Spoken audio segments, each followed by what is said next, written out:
Bonjour à tous. Vous écoutez actuellement les prédications de l'Arche de l'Éternel à Anvers, Église de Dieu en Belgique. Nous espérons que cette parole vous bénira. Que Dieu vous bénisse.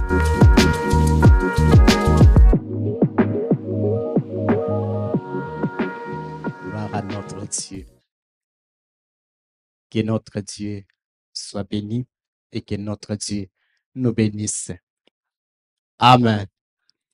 Voilà, ce matin, sans plus tarder, je vous invite à prendre vos Bibles et nous allons lire les textes qui sont un peu longs. Dans le livre des Nombres, chapitre 13. Nombres, chapitre 13. Nous allons lire à partir du verset 25 jusqu'à la fin. Nous allons prendre le chapitre 10, le chapitre 14, pardon.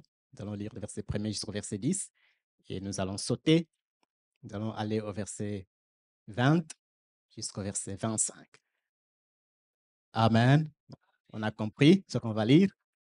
Voilà, Nombre chapitre 13, verset 25. Il est dit ceci: ils firent des retours de l'exploration du pays au bout de 40 jours. À leur arrivée, ils se rendirent auprès de Moïse et d'Aaron et de toute l'assemblée des enfants d'Israël à Kadès, dans le désert des Parans. Ils leur firent un rapport ainsi qu'à toute l'assemblée et ils leur montrèrent les fruits du pays.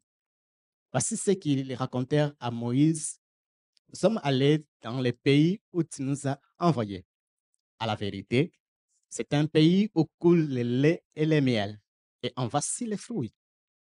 Mais le peuple qui habite ce pays est puissant. Les villes sont fortifiées, très grandes. Nous y avons vu des enfants d'Anak. Les Amalécites habitent la contrée du Midi. Les Étiens, les Jébusiens et les Amoriens habitent la montagne, et les Cananéens habitent près de la mer et les Jourdains du long du Jourdain.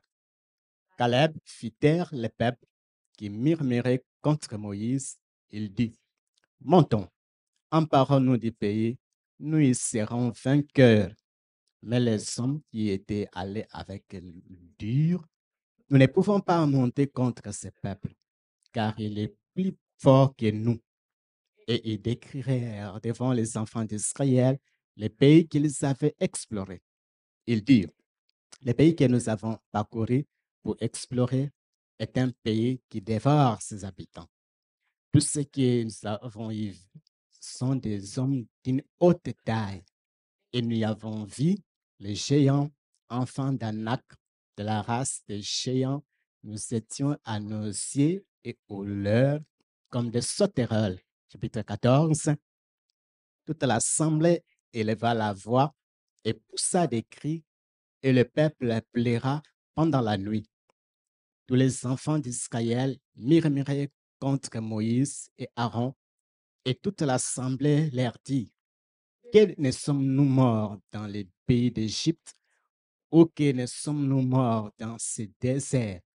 Pourquoi l'Éternel nous a fait-il entrer dans ces pays où nous tomberons par l'épée, où nos femmes et nos petits-enfants deviendront une proie?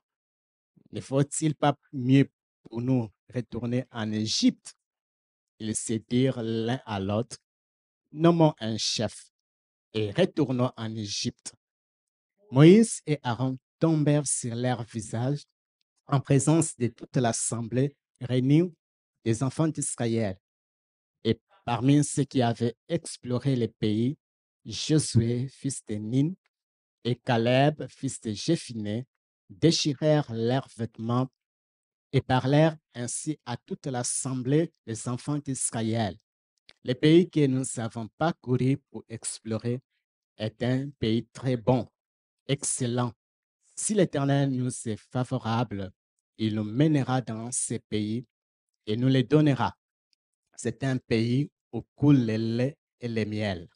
Seulement, ne soyons point rebelles contre l'Éternel et ne craignez point les gens de ces pays, car ils nous serviront de pâture. Ils n'ont plus d'ombrage pour les couvrir l'Éternel est avec nous, ne les craignez point. Toute l'assemblée parlait de les lapider lorsque la gloire de l'Éternel apparut sur la tente d'assignation devant les enfants d'Israël. Verset 20. Et l'Éternel a dit, je pardonne comme tu l'as demandé, mais je suis vivant et la gloire de l'Éternel remplira toute la terre. Tous ceux qui ont vu ma gloire et les prodiges que j'ai faits en Égypte et dans le désert, qui m'ont tenté déjà 10 fois et qui n'ont pas écouté ma voix, tous ceux-là ne verront point le pays que je jurai à leur père de leur donner. Tous ceux qui m'ont méprisé ne le verront point. Et parce que mon serviteur Caleb a été animé d'un autre esprit et qu'il a pleinement suivi ma voix, je le ferai entrer dans le pays où il est allé, et ses descendants les posséderont. Les Amalécites et les Cananéens habitent la vallée. Demain, tournez-vous et partez pour les déserts dans la direction de la mer Rouge. Amen. Est-ce qu'on peut acclamer la parole de Dieu? Voilà, c'est long, c'est 2 chapitres pour une histoire. Et nous ne pouvons que bénir notre Dieu pour sa parole, parce que sa parole est la vérité. Nous connaissons cette histoire. Le thème de mon message, je l'ai intitulé « Sur les traces de Caleb ». Sur les traces de Caleb, sur les pas de Caleb. Lorsque nous lisons la parole de Dieu, la parole nous exhorte à imiter nos aînés dans la foi, à imiter ceux qui ont marqué leur époque. Et Caleb a marqué son époque en suivant ce que Dieu, exactement ce que Dieu lui avait dit. En suivant exactement la parole de Dieu, ce que Dieu lui avait dit. Mais qui est Caleb? Et quel est son message? C'est quoi son enseignement? Qu'est-ce qu'il nous apprend? Lorsque nous lisons la parole de Dieu, nous allons voir dans le texte que nous venons de lire, Caleb, nous le voyons pour la première fois dans ce texte, où il est à un moment crucial de la vie des enfants d'Israël. Parce que lorsqu'ils sont arrivés à cet endroit, la parole dit, lorsque nous lisons le livre de l'Éternel, chapitre 1er, la parole dit, Dieu dit à ce peuple, montez et prenez possession du pays que je vous donne. Dieu dit, montez. Et là, ils sont à Kadès. Et voilà, ils sont justement à la porte pour entrer dans la terre promise. Et là, il y a une idée qui vient dans les cœurs des peuples. C'est comme il y a toujours des gens qui ont des idées. Avoir des idées, ce n'est pas une bonne chose. Et là, Dieu dit, montez, emparez-vous du pays. Et là, il y a une idée qui monte dans les cœurs des peuples et qui vient voir Moïse pour lui dire non, envoyons d'abord des gens pour aller explorer le pays et pour nous montrer les chemins que nous devons prendre. Et cette idée, Moïse l'a trouvé une bonne idée. Et Dieu ordonne que Moïse envoie des hommes dans ces pays pour aller explorer les pays, pour confirmer la véracité de la parole de Dieu.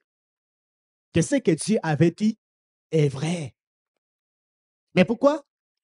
Si Dieu avait déjà vu les pays, pourquoi encore choisir les gens, les hommes, pour aller visiter?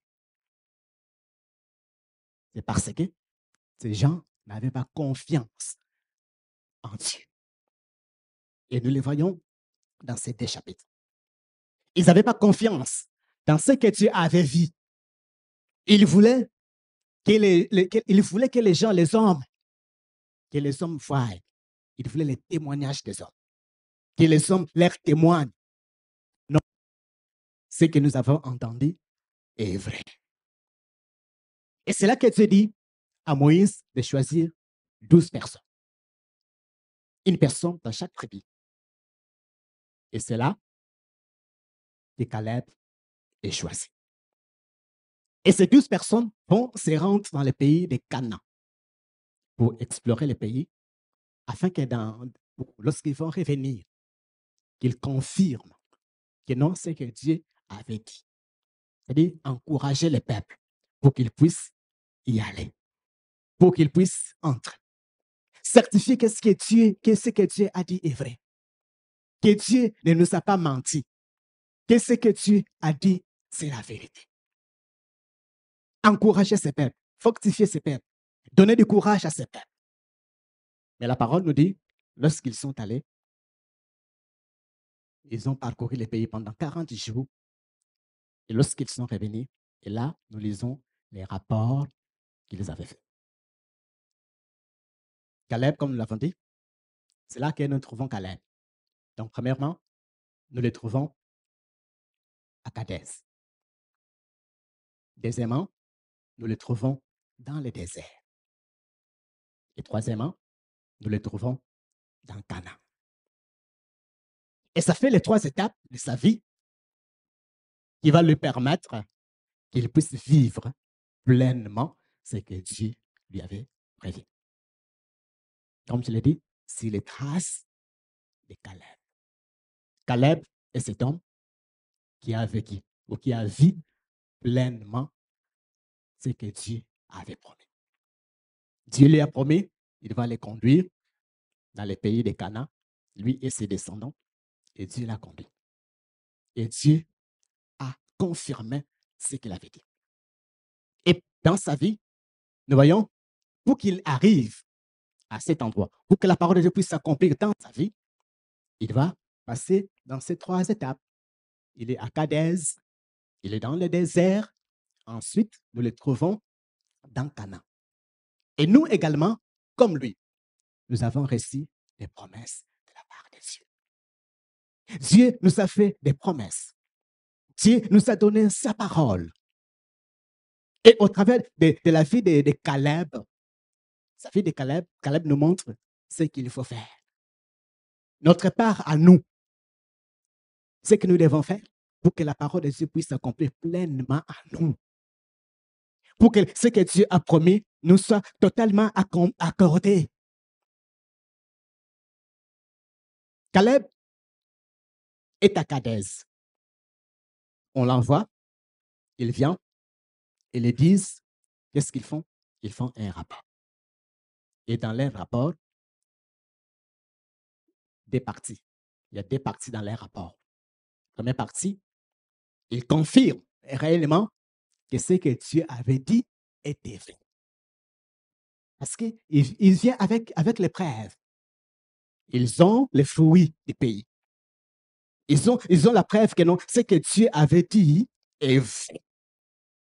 Ils disent, à la vérité, c'est un pays où coule le lait et le miel, en voici les fruits. Et jusque-là, ils sont d'accord avec Dieu.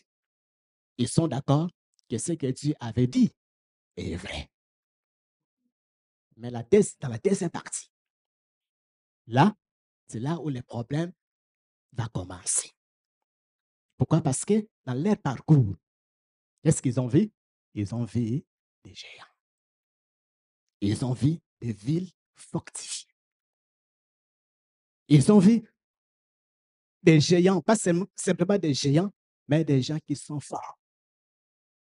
Et ils se sont dit, oui, la promesse est là. Le pays est là. Mais nous n'entrerons jamais. Parce que les obstacles sont énormes. Les obstacles sont au-dessus de nous. Ce que nous avons vu. Alors, si vous avez prévu quelque chose dans ce pays, oubliez. Parce que c'est une ville imprenable. Impossible de les prendre. Nous ne pouvons pas aller dans ces pays. Il y a les fruits, il y a des bénédictions, il y a toutes sortes de ces choses, mais nous n'entrerons jamais.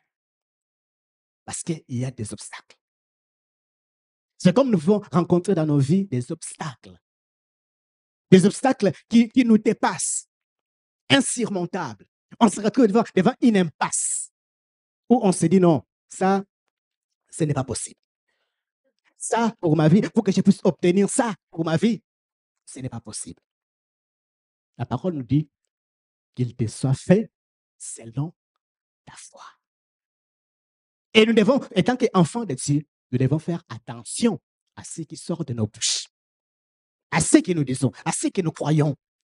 Et là, nous allons voir que ces gens, ce qu'ils ont confessé, ils ont dit, nous le verrons plus tard, lorsqu'ils ont dit, non, Dieu nous a conduits et nous envoie dans ces pays pour que nous puissions mourir.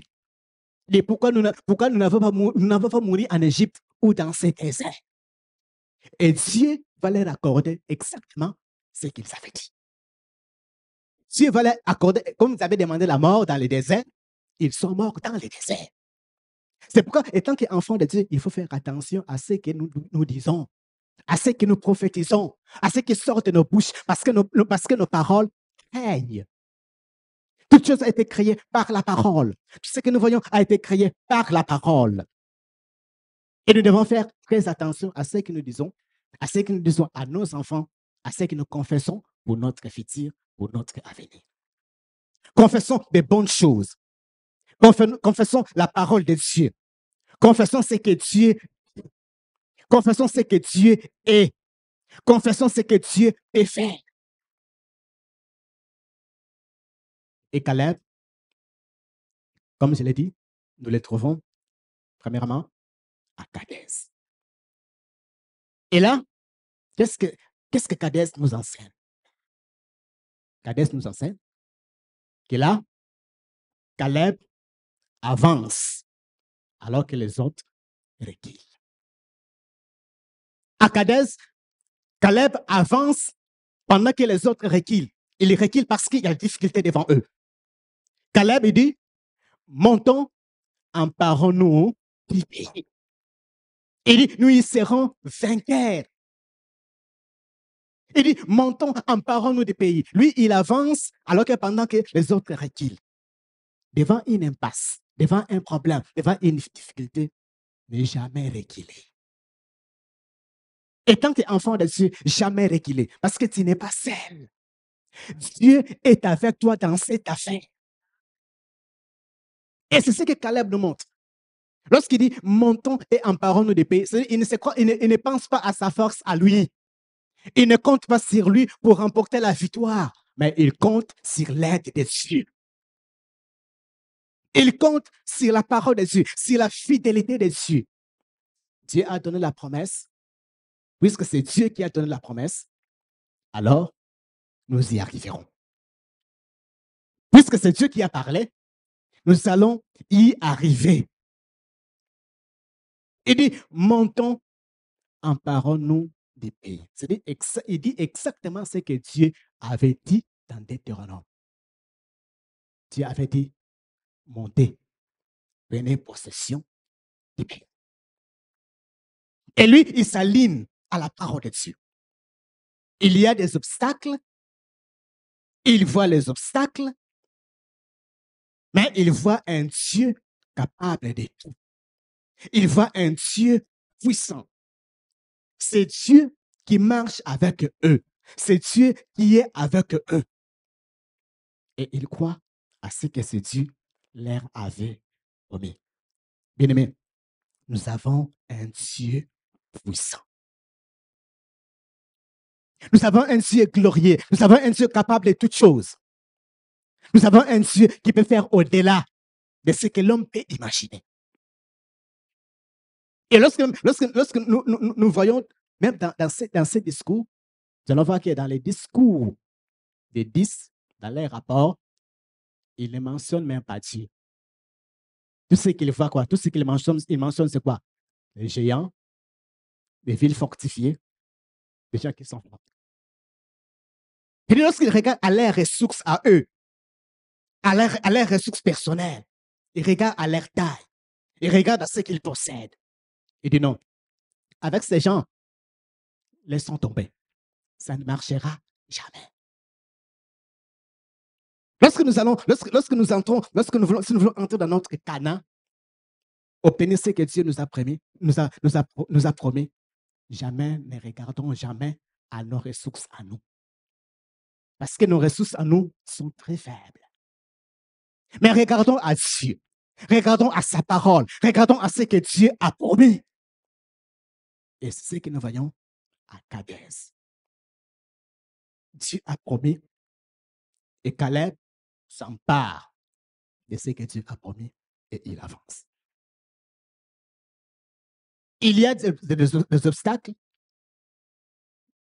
mais lui, il sait qu'il y a des obstacles. Qu'il n'y ait pas des obstacles, Dieu est avec nous. Nous ne sommes pas seuls dans cette affaire. Nous ne sommes pas seuls dans ces problèmes. Nous ne sommes pas seuls dans ces difficultés. Dieu est avec nous. Voilà, dans son discours, il ne mentionne pas ces gens, mais il mentionne Dieu. Il ne mentionne pas des obstacles, il mentionne Dieu. Il dit, c'est possible de ces pays. C'est possible de les prendre. C'est possible d'entrer dans ces pays parce que nous sommes avec Dieu. Parce que nous marchons avec Dieu. Bien-aimé, tu n'es pas seul. Tu marches avec Dieu. Qu'est-ce que Kadès nous enseigne également? Kadès nous enseigne également, lorsque nous regardons, Caleb nous enseigne également, Caleb s'est positionné aux côtés de Dieu. Vous voyez? Alors que les autres voient les obstacles, Caleb se positionne aux côtés de Dieu. C'est-à-dire, il s'aligne à ce que Dieu a dit. Il choisit de se mettre aux côtés de Dieu. Vous allez voir même, lorsqu'elle fait vont commencer à murmurer contre Moïse, lui, il va les faire taire. Au risque de sa vie, au risque d'être lapidé par le peuple. Et lui, il va prendre la parole. C'est ce que nous avons lu, le verset 6. Et parmi ceux qui avaient exploré le pays, Josué, fils de Nun, et Caleb, fils de Jéphuné, déchirèrent leurs vêtements et parlaient ainsi à toute l'assemblée des enfants d'Israël. Le pays que nous avons parcouru pour explorer est un pays très bon, excellent. Si l'Éternel nous est favorable, il nous mènera dans ces pays et nous les donnera. C'est un pays où coule le lait et le miel. Seulement, ne soyons point rebelles contre l'Éternel et ne craignez point les gens de ces pays. Car ils nous serviront des pâtures. Ils n'ont plus d'ombrage pour les couvrir. L'Éternel est avec nous. Ne les craignez pas. Il se positionne aux côtés des cieux. Bien-aimés, dans nos situations, est-ce que vous vous positionnez aux côtés des cieux ou aux côtés des difficultés? Ou aux côtés de ce que vous voyez? Ou aux côtés des ressources que vous avez? Non, soyons aux côtés des cieux. Et c'est ça les bons côtés. C'est ça les bons côtés. Lorsqu'on est avec Dieu, lorsqu'on marche avec Dieu, lorsqu'on est à ses côtés, on sait qu'on est des bons côtés. Qu'on est des bons côtés parce qu'on marche avec Dieu, parce qu'on est avec Dieu. Et c'est ça Caleb. Au risque d'être lapidé, il se positionne. Il dit non, moi j'ai choisi d'être aux côtés de Dieu. Peu importe ce que nous voyons, peu importe ce que nous avons vu, mais j'ai une position. Je me mets aux côtés de Dieu. J'ai un Dieu. J'ai un Dieu. Et je crois en lui. Et je lui fais confiance. Dieu a promis un pays, je lui fais confiance et il me conduira. Comme je l'ai dit, Dieu vous a fait une promesse. Alors positionne-toi à ses côtés. Dis-toi ce que Dieu m'a dit, c'est ce qui s'accomplira. Ça ne sera pas autre chose. Oui, la marche par la foi ne veut pas dire qu'on ne voit pas les obstacles. Ce n'est pas que Caleb n'a pas vu des obstacles. Ce n'est pas que Caleb n'a pas vu des géants. Il a vu des obstacles. Il a vu des géants. Oui, il y a des obstacles. Les géants, ce n'était pas ce que les géants à qui les 10 ont décrit, ce n'étaient pas des géants imaginaires, mais c'était des vrais géants. Et les hommes qu'ils avaient décrits, ce n'étaient pas des hommes imaginaires, c'était réellement des hommes forts.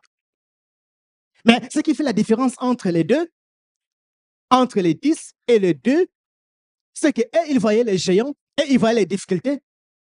Caleb voyait les géants, il voyait les difficultés. Il voyait en même temps Dieu. Et ne voyait pas Dieu, mais Caleb voyait Dieu. Il y a des difficultés, il y a des problèmes, mais Dieu aussi est vrai. C'est-à-dire, si les géants sont réels, Dieu aussi est réel. Si les géants sont là, Dieu aussi est là. Et c'est Dieu marche avec nous. Et c'est ce qui dira par la suite que je viens de lire. Il dit non, ne les craignez pas. Il dit, ils nous serviront des pâtures. C'est-à-dire, ils seront notre boucher. Nous allons faire qu'un boucher. Qu'un boucher. Ils nous serviront du pain. Et nous allons les vaincre facilement. Pourquoi? Parce qu'ils n'ont plus d'ombrage. C'est les dieux qui les protégeaient. Les dieux qui les protégeaient, tous ces dieux, à notre présence, tous ces dieux ont fui. On les a abandonnés. Ils sont sans secours, sans protection. Mais nous sommes avec Dieu. Nous sommes sous sa protection. Nous sommes sous sa garde. Parce que nous avons sa promesse sur nous. Nous marchons avec un Dieu puissant. Et c'est ce que Caleb exhorte à ces gens. Que leur Dieu, ils ont tous fui. On les a abandonnés en notre présence. Alors, ça dit, puisque leurs dieux les ont abandonnés, nous allons les vaincre facilement. Ils croient fermement à ces dieux. Ils croient fermement à sa puissance. Et c'est ce qui se passe à Kadesh. Caleb se positionne à côté des dieux. Il croit à ses dieux. Il croit dans ses promesses. Et c'est ce que nous devons faire. Croire à ses dieux. Il y a des obstacles, c'est visible. Oui, tout le monde les voit. Tout le monde voit que c'est impossible. Oui, on les voit, mais voit aussi Dieu qui est derrière ça. Vois sa main puissante qui peut te faire sortir de ces choses, de cette situation. Il y a des obstacles, mais tu vois aussi Dieu que non, mon Dieu n'a pas encore dit son dernier mot. Et j'espère en lui. Et je crois en lui. Les géants sont réels, Dieu aussi est réel. Les obstacles sont visibles, Dieu aussi, même si nous ne les voyons pas, il est là. Et Caleb devient pour nous une source intarissable de consolation, de soutien. Et lorsque nous regardons à sa vie, nous pouvons aussi dire non. Pour nous aussi, nous pouvons compter sur ce Dieu. Pour nous aussi, nous pouvons nous appuyer sur ce Dieu, sur ses promesses. Caleb s'est appuyé sur la parole de Dieu, sur ce que Dieu avait dit, sur sa puissance. Il n'a jamais douté de la promesse de Dieu. Dieu a donné la promesse, il s'est accroché à cette promesse. Bien-aimé, Dieu t'a fait une promesse. Dieu t'a donné une parole. Accroche-toi à cette parole. Peu importe ce que tu vois. Lorsque nous lisons les livres de Juges, chapitre 13, il y a une femme qui est stérile, qui n'enfante pas. Et là, l'ange vient et dit à cette femme, il va concevoir. Il va avoir un enfant. Cette femme va aller voir son mari. Il va aller voir son mari. Il lui raconte que voilà, un homme de Dieu m'a dit que je dois concevoir. Et l'homme va prier pour que Dieu envoie encore cet homme pour qu'il vienne leur expliquer ce qu'il doit faire. Et Dieu envoie l'ange.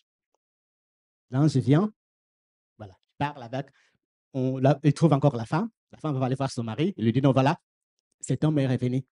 Ils vont aller voir l'homme, il part avec eux. Ils offrent le sacrifice. Et voilà, l'ange monte. Pendant qu'il est filmé, il monte. Et l'homme comprend et la femme, il comprend que non, en réalité, c'était un ange. Alors, ils ont pris des paniques. Et nous allons mourir. Parce qu'on ne peut pas voir Dieu et rester en vie. C'est ce que la parole dit. Personne de vivant ne peut voir Dieu. Aujourd'hui, nous voyons des gens qui voient Dieu. Il dit non, j'ai vu Dieu. Quelqu'un m'a envoyé un message, non, j'ai vu Dieu. Et moi, quand je vois tout ça, je dis ça, j'ai dit n'importe quoi. Parce que l'homme vivant ne peut pas voir Dieu et vivre. Comment on peut voir un Dieu grand, un Dieu puissant? Il dit, j'ai vu Dieu. Tu vois les nuages. J'ai vu la face de Dieu avec des barbes. Il dit, voilà. Et les gens croient. Et là, ils ont vu l'ange, et ils tombent de panique. Ils ont commencé à pleurer. Il dit, nous allons mourir parce que nous avons vu Dieu. Et là, maintenant, la femme va rassurer l'homme. Vous voyez? La femme va devenir une source inestimable de la consolation, de soutien, de courage, d'encouragement. Et c'est ce que nous devons être. Être une source d'encouragement, une source d'exhortation pour les autres qui paniquent, pour les autres qui disent non, ce n'est pas possible. Et nous devenons une source intarissable, inestimable pour dire non, Dieu est dans cette affaire. Et la femme va expliquer à l'homme, oui, si Dieu voulait nous faire mourir, il ne nous aurait pas donné cette promesse. Si Dieu voulait nous faire mourir, il n'aurait pas accepté notre offrande. Puisque Dieu nous a donné la promesse, puisque Dieu a accepté notre offrande, nous n'allons pas mourir. Et ce qui a rassuré, c'est donc. Et Samson est venu.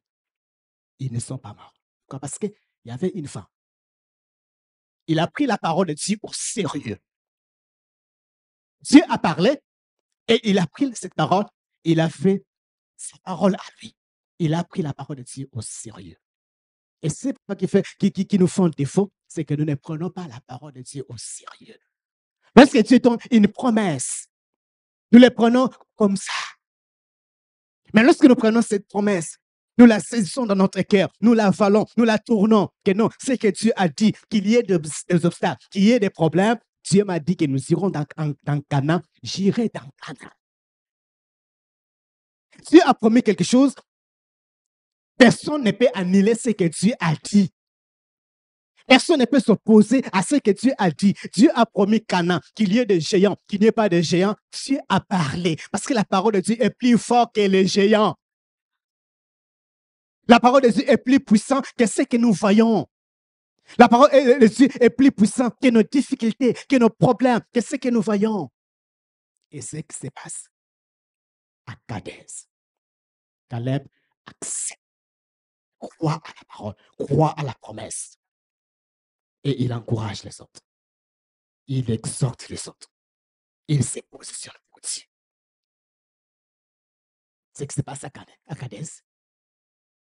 Encore, c'est que Caleb accepte le pays de la promesse avec ses avantages, aussi avec ses inconvénients. Vous voyez, lorsqu'ils arrivent, ils voient les pays, ils vont les beaux fruits, ils sont contents. Mais lorsqu'ils vont les pays géants, nous n'entrerons jamais. Mais lorsque Caleb arrive, oui, il y a des géants dans les pays. Il y a des géants, mais j'accepte. C'est lui. Je les prends. Parce que les géants, les difficultés, tout ce que j'ai vu, ce n'est pas mon problème. Pourquoi? Parce que, vous savez, souvent, lorsque nous sommes devant une impasse, parfois nous tombons nous tombons parce que pourquoi? Parce que nous disons non, je peux résoudre tout par moi-même. C'est-à-dire nous faisons la part de notre part à nous et nous faisons aussi la part de Dieu. Or, pour Caleb, oui, Dieu nous a donné les pays. Qu'il y ait des géants, qu'il n'y ait pas de géants. Les géants, ce n'est pas mon affaire. Les géants, c'est l'affaire de Dieu. C'est-à-dire, c'est à Dieu de s'occuper des géants. Ce n'est pas à moi de m'occuper des géants parce que je n'ai pas de ressources pour vaincre les géants. Mais Dieu a la capacité de vaincre des géants. Et c'est ça que nous devons comprendre dans notre vie, dans notre parcours. Il y a des géants, il y a les difficultés. Je crois à la parole. Je crois à la promesse. Parce que les difficultés, ce n'est pas à moi de les résoudre. Moi, je peux résoudre ce que je peux résoudre. La capacité que Dieu me donne de résoudre les problèmes, je peux résoudre. Mais là où je ne peux pas, là où Dieu peut faire, je laisse Dieu de faire. Les géants, ce n'est pas à moi de les vaincre, c'est Dieu de les vaincre. Alors, je laisse la part de Dieu de s'occuper des géants. Et moi, je saisis la parole. Je crois à la promesse. Et c'est ce qui se passe à Kadès. Caleb avance alors que les autres, ils reculent devant une impasse, devant une difficulté. Qu'est-ce que nous faisons? Nous avançons, reculons. Devant un problème, devant une difficulté, est-ce que nous avançons comme Caleb ou nous reculons? Nous abandonnons ou nous avançons? Même dans les ministères, lorsqu'il y a un problème, qu'est-ce que nous faisons? Nous préférons abandonner. Nous se disons non, éviter les problèmes. Non. Caleb nous enseigne. Nous ne devons pas abandonner. Nous ne devons pas abandonner. Nous devons continuer à servir Dieu. Nous devons continuer à nous attacher à Dieu. Nous devons continuer à compter sur Dieu. Continuer à célébrer Dieu. Continuer à faire ce que Dieu nous a dit de faire. Parce que les obstacles, ce n'est pas mon problème. C'est les problèmes de Dieu. Les difficultés, les problèmes des ennemis, ce n'est pas à moi de les vaincre. C'est à Dieu de s'occuper. Là, ce qui se passe à Kadès. Es-tu à Kadès? Accroche-toi à la parole de Dieu. Accroche-toi à ses promesses. Es-tu devant une impasse? Dis-toi non, il y a une promesse que Dieu a donnée. Il y a une promesse et Dieu ne peut pas mentir. Et Dieu ne peut pas mentir. Ce que Dieu a dit est vrai. Bien-aimé, ce que Dieu t'a dit est vrai. Ce que Dieu t'a promis est vrai. Accroche-toi à ça. N'abandonne pas. Même si tout autour de toi, tout le monde abandonne.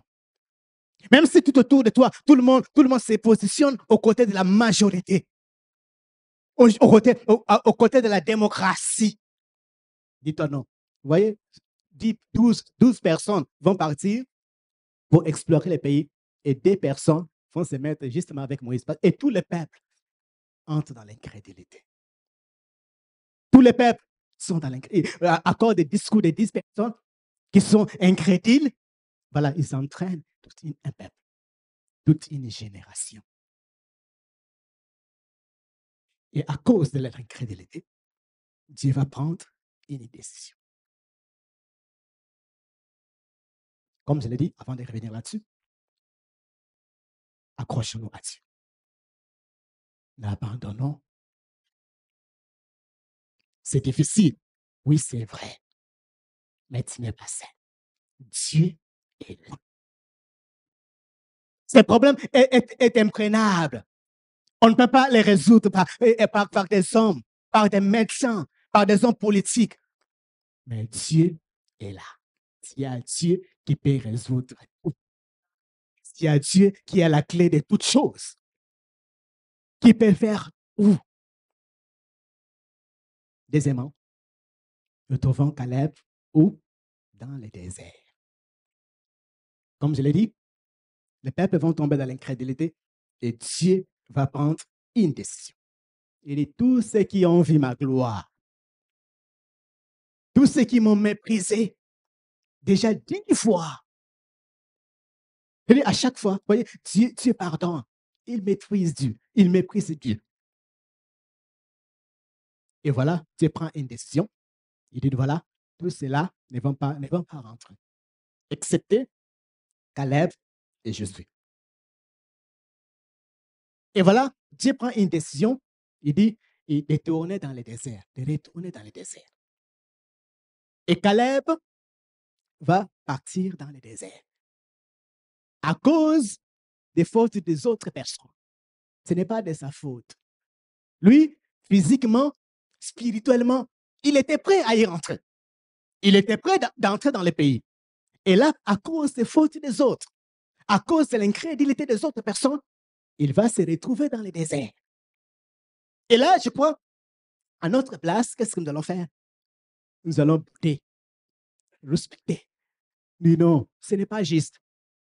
C'est injuste. Ce n'est pas juste. Pourquoi on va nous mettre dans les mêmes sacs avec des incrédules? Pourquoi on va nous entraîner dans les fautes des autres? Mais là, qu'est-ce que Caleb fait? Il obéit. Il obéit à ce que Dieu a dit. Parce que lui, il a la promesse qu'il ne va pas mourir, même dans les déserts. Même là où il marche dans le désert, Dieu lui a promis qu'il ne va pas mourir. Il va entrer dans le pays. Quel que soit le temps que ça peut prendre dans le désert, quel que soit le temps que son désert doit prendre, Dieu, il marche avec la promesse de Dieu. Il est couvert sous la promesse de Dieu. D'ailleurs, il y a deux catégories de promesses. Vous voyez, il y a une promesse pour Caleb et Josué, à qui Dieu a dit, vous allez entrer dans le pays. Il y a une promesse de jugement sur les restes.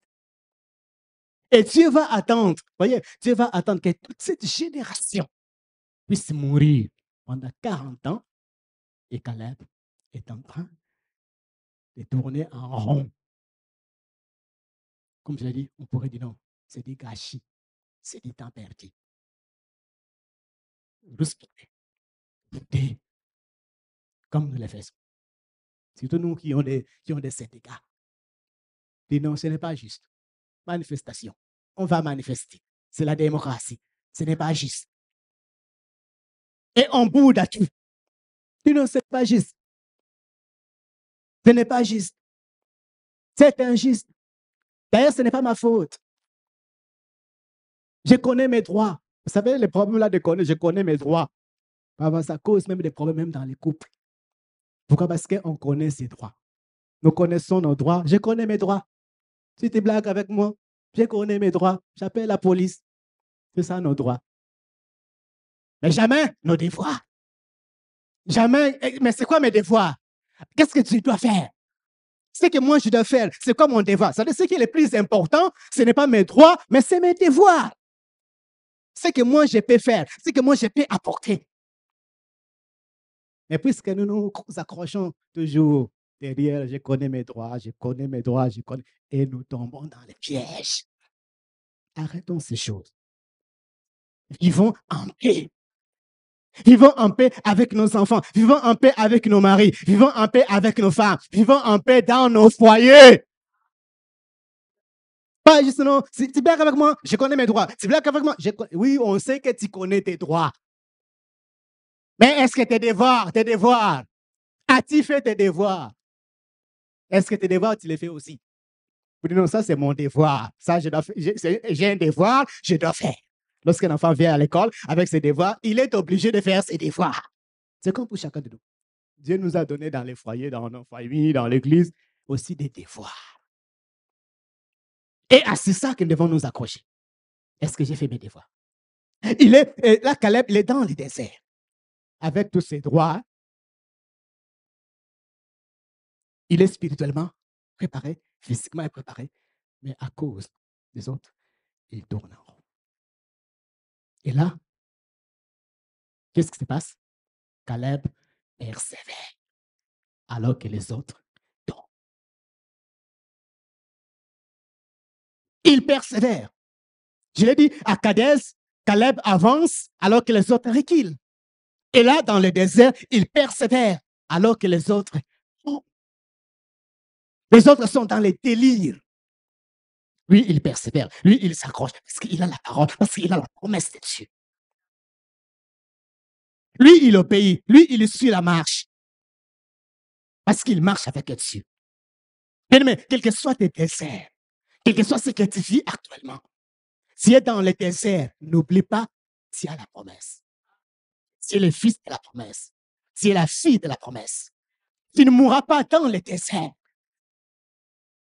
Tu marches dans le désert à cause des péchés des autres, à cause de ce que les autres ont fait. Ne t'en faites pas. Dieu ne peut pas te mettre même dans le même sac avec des incrédules. Et ils vont tomber. Mais toi, tu resteras en vie. Alors, persévère. Sois patient. Même dans le désert, sois patient. Attends-toi à Dieu. Attends-toi que Dieu accomplisse ce qu'il t'a promis. Attends-toi que Dieu réalise ce qu'il t'a promis. Là, dans le désert, tu persévères. Tu fais ce qu'il y a à faire. Ce que Dieu te demande à faire, tu le fais.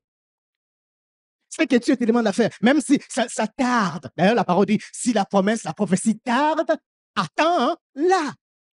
Parce qu'elle s'accomplira et elle s'accomplira certainement. Dieu t'a donné une promesse. Et alors que tu te vois, mais je me retrouve dans les déserts. Ne t'en fais pas. Tu n'es pas seul. Même dans les déserts, tu n'es pas seul. Tu marches avec Dieu. Tu marches avec Dieu. Et ce matin, nous allons prier. Je reviendrai sur Caleb à Canaan le dimanche prochain. Mais nous allons terminer avec ces deux endroits. Est-ce que tu persévères? Est-ce que tu es la personne qui abandonne, comme les 10, qui recule, ou qui te dit non? Marcher comme Caleb, c'est de croire à la fidélité de Dieu. C'est de dire que mon Dieu a promis. Tant que mon Dieu n'a pas encore dit son dernier mot, je m'accroche à la promesse. Je suis à Cadiz, alors que les autres reculent, les autres disent donc que c'est imprenable. Tu t'accroches à la promesse de Dieu. Tu dis non, nous avons un Dieu. Nous ne sommes pas seuls dans cette affaire. Je ne suis pas seul dans cette difficulté. Je ne suis pas seul dans cette démarche. Je suis avec Dieu. Sur les traces de Caleb. Voilà ce que Caleb nous montre. Que tout est possible à Dieu. Que Dieu est. Et nous le verrons. Il arrivera dans Canaan.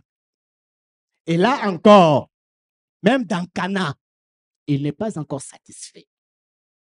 Et ça sera le dimanche prochain. Mais ce matin, nous sommes à Cadès. Nous sommes dans le désert. Bien-aimé, sers Dieu. Ne recule pas. N'abandonne pas. Tu as la promesse. Tu te retrouves dans le désert. Persévère. Tu ne tomberas pas. Tu ne mourras pas comme les autres. Ils sont dans l'incrédule. Tu es dans la foi. Ils sont dans les droits. Tu es dans les devoirs. Même dans les déserts, tu obéis à Dieu. Même dans les déserts, tu acceptes les retards prévus par Dieu. Parce que les retards prévus par Dieu, c'est que Dieu va t'ajouter encore des années. Vous allez voir, même à 85 ans, dimanche prochain, même à 85 ans, il dira, j'ai encore de la force. Dieu l'a régénie. Dieu l'a fortifié. Dieu l'a soutenu. Il a gardé sa force intacte. Et ça, c'est Caleb. Et c'est ce que Dieu veut que nous soyons. C'est ce que Dieu veut. C'est la personne que Dieu veut que nous puissions imiter. Que nous puissions imiter son courage. Que nous puissions imiter sa foi. Que nous puissions imiter sa vie. La parole dit non, il a marché pleinement. Pleinement. La parole dit, il m'a suivi pleinement. Il a suivi pleinement la parole de Dieu. Lorsque nous lisons la parole de Dieu, nous allons voir qu'il y a au moins 6 versets dans la parole de Dieu qui revient si Caleb, c'est la même chose. qui dit, Caleb m'a suivi pleinement. Il a suivi pleinement la voie de l'Éternel. Il a suivi pleinement. Nous les trouvons dans le livre de Nombres, chapitre 14, au chapitre 32. Nous entrons dans le livre de Deutéronome. Nous les trouvons dans le livre de Josué. À chaque fois, la même chose se répète, se revient. Il dit, il m'a suivi pleinement. Suivre Dieu pleinement. Dieu a besoin des hommes comme des Caleb, des hommes de foi, qui n'abandonnent pas, qui ne reculent rien, qui ne reculent devant rien, devant aucun obstacle. Parce qu'ils sont convaincus qu'ils ne sont pas seuls. Ils ne marchent pas avec n'importe qui. Ils marchent avec un Dieu tout-puissant, avec un Dieu capable de tout. Et ça, c'est notre Dieu. Et ce Dieu n'a pas changé.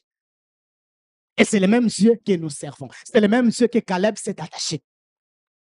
À la différence de nous, c'est que nous abandonnons vite. Nous reculons. Mais lui, il avance. Bien-aimé, ne recule jamais. Devant une difficulté. Les difficultés sont là. Les obstacles sont là. Les géants sont là. Ce n'est pas ton affaire. C'est l'affaire de Dieu. C'est que toi, tu ne peux pas. Dieu peut le faire. C'est que les hommes ne peuvent pas. Dieu est capable de le faire. Il te dit, regarde Caleb, imite sa foi. Regarde comment Caleb a vécu sa vie. Regarde comment Caleb s'est attaché à moi. Alors, imite-le. C'est un homme courageux. C'est un homme qui n'a peur de rien. C'est un homme qui n'a pas peur des géants. C'est un homme qui va au devant des géants. Parce qu'il sait, il n'est pas passé. Mais il part avec Dieu. Tu n'es pas seul. Même dans ta vie, dans ton foyer, tu n'es pas seul. Dans tes affaires, dans tes difficultés, Dieu est là. Il est là. Parce qu'il est puissant. Et c'est Dieu peut tout. S'il les grâces de Caleb. Dieu nous interpelle. Il dit, Caleb, c'est un homme. Il a été animé d'un autre esprit. L'esprit différent des autres. Les autres étaient animés d'un esprit d'incrédulité. D'un esprit de l'impossibilité.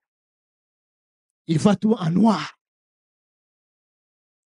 Devant eux, il voit personne qui peut les faire sortir de cette situation. Tout ce qu'il voit, c'est les obstacles. Tout ce qu'il voit, c'est les problèmes. Mais au-delà des problèmes, Caleb voit Dieu. Un Dieu puissant. Il dit, l'Éternel nous conduira. L'Éternel nous donnera. Ce n'est pas un homme qui va nous les donner, mais c'est Dieu qui va nous donner ces pays. Ce n'est pas un homme qui va nous conduire dans ces pays, mais c'est Dieu qui va nous conduire dans ces pays. Et Dieu a compris Caleb. Il dit non, celui-là a compris. Il a compris ce que moi j'ai fait. Il s'est aligné, il s'est mis à mes côtés. Il a accepté de me suivre. Sans hésitation. Sans poser des questions. Il a vu des géants, mais il s'est dit, les géants, ce n'est pas mon affaire. Les géants, c'est l'affaire de Dieu. Moi, je prends les pays. Moi, j'accepte les pays. Et Dieu dit, puisque tu as accepté les pays, puisque tu as pris les pays, alors je te les donne. Non seulement à toi, mais aussi à ta descendance. Parce que Caleb a été animé de notre esprit. Un homme courageux.